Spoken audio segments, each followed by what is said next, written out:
Hi friends, welcome to public talk TV. మరో ఆసక్తికరమైన అంశంతో మీ ముందుకు వచ్చాను. మేరా భారత్ మహాన్. అవును, నిజంగా ముమ్మాటికి ప్రపంచంలో భారతదేశమే గొప్ప.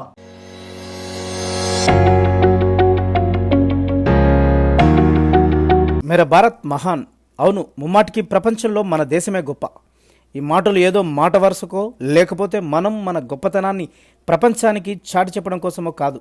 నిజంగానే ఈ మహమ్మారిపై గెలుపు పొందిన దేశాల్లో మన భారతదేశానిదే పైచేయి అని నిరాఘాటంగా చెప్పవచ్చు. పాత మందులతోనే మన భారత డాక్టర్లు మహమ్మారిను గెలిచారు. ఒకవైపు ప్రపంచం వణికిపోతుంది, మరోవైపు మందుల కోసం, వ్యాక్సిన్ల కోసం విస్తృతంగా పరిశోధనలు సాగుతున్నాయి. 195 దేశాలకు పాకిన వైరస్ పక్కపక్క విషపు నవ్వులను చిమ్ముతోంది. రోజురోజుకు ఇది ఇంకెంత విలయాన్ని సృష్టిస్తుందో అని అందరూ బెంబలెత్తిపోతున్నారు.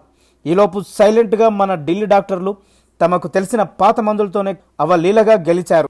ది ప్రింట్ అనే వార్తా సంస్థ ఇచ్చిన వార్త కేవలం ఇంట్రెస్టింగ్గానే కాకుండా పెద్ద రిలీఫ్గా ఉంది. మొన్న మధ్య ట్రంప్ ఏమని సెలవిచ్చారు?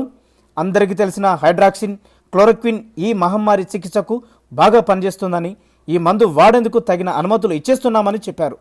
అంటే అమెరికన్ డాక్టర్లు కొందరు పేషెంట్లపై ఈ మందు వాడితే మంచి ఫలితాలు వచ్చిందన్నమాటే. సో ఇలాంటి పరిస్థితుల్లో మేదాంత హాస్పిటల్లోని డాక్టర్లు యతిన్ మెహతా, సుశీల కటారియా దీనిని ఓ ఛాలెంజింగ్గా తీసుకున్నారు.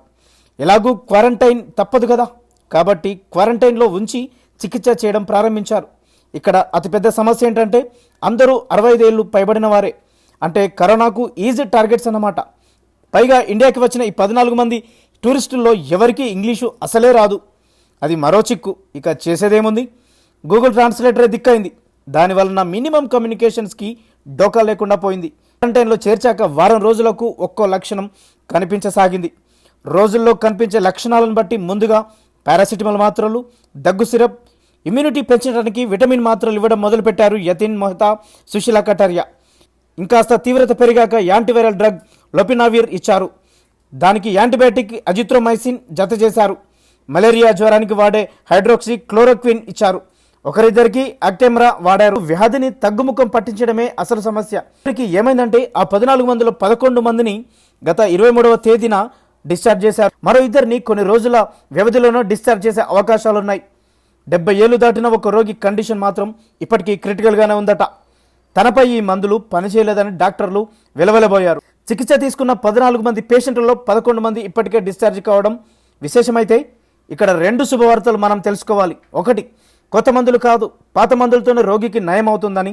రెండోది, 55 నుంచి 65 ఏళ్ళు వయసున్నా సరే అసలు వదులుకోవాల్సిన పని లేదనే విషయాలను మనం తెలుసుకున్నాం.